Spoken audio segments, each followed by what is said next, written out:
Hello, hello, no? Muli tayo nagbabalik sa panibagong video. Ngayong araw naman is pag-uusapan natin ay about multiverse and paano nga ba withdraw mula sa exchanges papuntang MetaMask or sa iba't ibang wallet at paano nga ba mag-bridge. Kasi kakailanganin natin to para mamaya simula, no? Ah, para makapag-proceed tayo para sa multiverse airdrop. Huwag kayong mag-alala guys, libre lang ulit to. So, di nyo kailangan ulit maglabas ng pera. Yun yung kinagandahan dito, no? So, ano nga ba yung Ultiverse? Yung Ultiverse is sa larong to. Pwede ka maglaro ng mag-isa lang or pwede ka naman maglaro kasama mga kaibigan mo. Pwede ka rin gumawa ng sarili mong character. And so, basically, ito ay parang like naglalaro ka lang mag-isa or meron kang sariling mundo. Diba? Napakaganda nun, diba? Kung gusto mo yung pag-isa, pwede kang laro at mag-build sa mundo na ginawa mo. So, aside doon, naliban doon, diba? Yung Twitter niya na is mayroong 879,000 followers, diba? Tapos yung Discord naman nila, kung titignan nyo, meron din silang tumataginting na 387k thousand I mean Discord members. Di ba napakalaki kung iisipin nyo? Di ba talaga namang mapapaisip kayo kung bakit talaga napakalaki na itong project na to at kung bakit maraming taong gumagawa nito. Diba? So, maliban doon or aside doon guys, meron din silang magagandang backers or partnership, di ba? Kasi hindi naman naandar ang isang project kung wala yung fundings or isang gaming project. Kaya kailangan nila yan. Isang magandang backer nila dito is, kilala natin to, is yung Binance or Binance Labs. Alam naman natin kung gaano kalaki yan, di ba? So, talaga namang kung titingnan mo yan, napakaganda yan.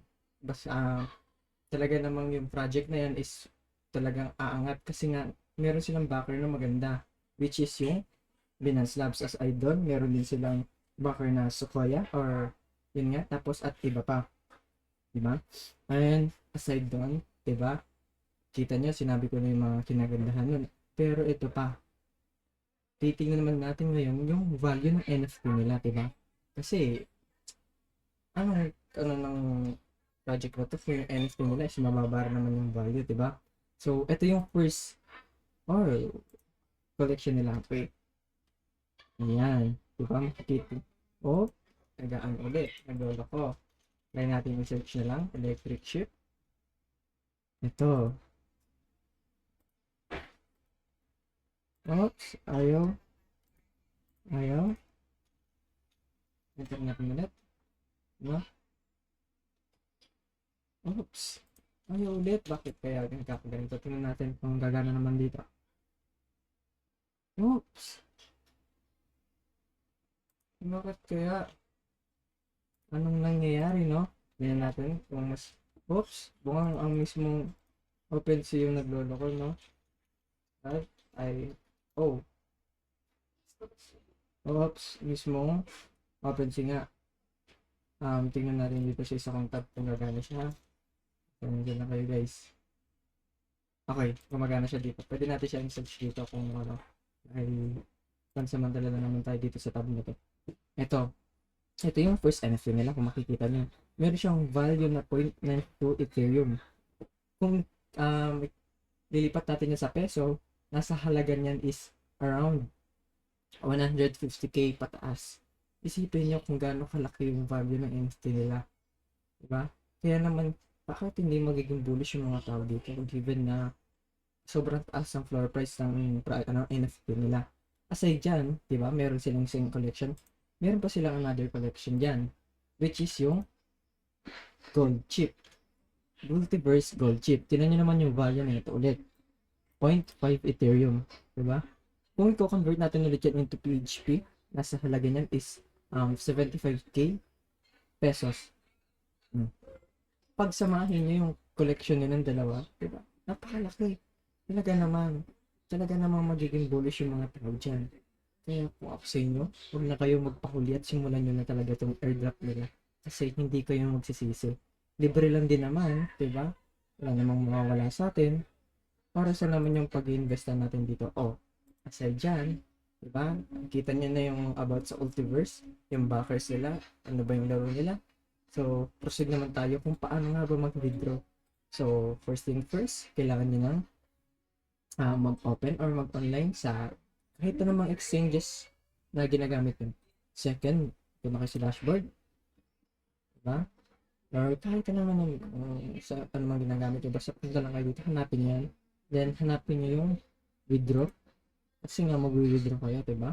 Pupunta kayo ay yung pera nyo na nasa exchange is pupunta siya sa ibang wallet. So, wala tayo, hindi natin makita yung BNB. Search natin kung ano mang coins yung gagamitin. Pero kasi dito sa video natin is gagamitin natin ay BNB. So, ayan, diba? Ayan na. Nasa ano na ako. So, ito yung wallet ang kailangan niyo para sa ano nyo kasi BNB yan. So, meron yung blockchain. Ito, BNB chain. So, kukunin nyo lang yung wallet na nandyan. So, enter address, select network, BSC. Ito yun. Yung BNB, smart chain. Nakita nyo naman kanina, diba? So, click nyo lang yan. Tapos, yes, I'm sure. And then, yan lang. Ilagay nyo lang yung value yan kung ilan yung i-withdraw nyo. Huwag kayong mag-alala kasi yung, ano naman yan, yung gas fees, hindi naman kamahalan pagdating sa BNB smart chain. Ayan, no? Kung makikita nyo, nasa 0.34 or sabihin natin 0.35 USDT lang naman. So, nasa around roughly 20 pesos lang yan. So, hindi naman ganun kalaki, diba? Kung isipin nyo, diba guys? Kung, kasi, mas maganda na dito kasi naman sa ibang chain kayo mag, ano, diba? Pwede na dyan sa BNB. So, next, alam nyo na ngayon. Kasi, after nyan, i-withdraw nyo na, i-click nyo na kung ilang amount yung ano nyo. After i-withdraw, is code na lang yung mga kailangan nyo dyan. After na, pwede na kayo mag-proceed sa sa bridging. Kasi, kung alam nyo yun, meron naman kayong funds dito, pero nasa ibang pwede nyo siyang ilipat sa BNB. Pwede nyo sa ATH, sa USDT, XCAD, or iba pa man. So, kasi ang kakailanganin natin dito is OPBNB, Baynet, yung token dyan. Kaya ngayon, nag-bridge tayo. So, ayan, diba, na-confirm ko na kakailanganin nyo rin magkaroon ng konting funds para sa gas fee. Ayan, confirming na siya. So, i-confirm na to na siya ngayon.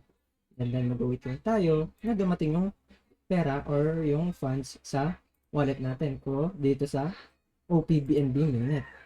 So, wait lang natin siya dumating ngayon, no? Waiting lang tayo. So, after nito, pwede na tayo mag-proceed sa airdrop guide tutorial. Hindi na ba kayo makapaghintay? Diba? Madali lang naman itong magiging tutorial natin kasi libre nga lang siya and like sobrang dali niya lang guys kung gagawin nyo. And like parang wala ka man lang halos gagawin eh. Like wala mang 1 minuto or 3 minuto kung gagawin mo yung airdrop nila eh. So, diba? Ano man lang yung konting oras na maglaan ka para sa na to, airdrop. Malay mo pumaldo ka dito, diba? Malay mo, ito na yung inaantay mong pagpapapaldo sa'yo. Ayan, okay na, diba? So, next naman is yung airdrop na. Airdrop na tayo, magpo-proceed.